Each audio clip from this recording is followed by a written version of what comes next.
Hi friends, today we'll talk about how to fix or how to solve your Google Classroom app.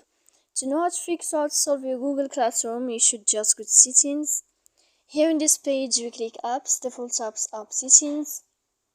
After that, we'll enter to the window of Google Classroom. Then this page of app info, we click on first stop and we click OK. Then we will enter to storage.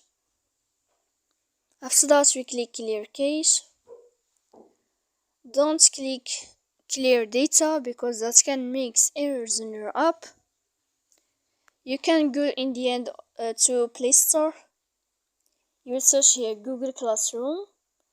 You can uninstall your app and you can click again on install to install it again if you will find it here. So please don't forget to support us by like and subscribe. See you next time in another video.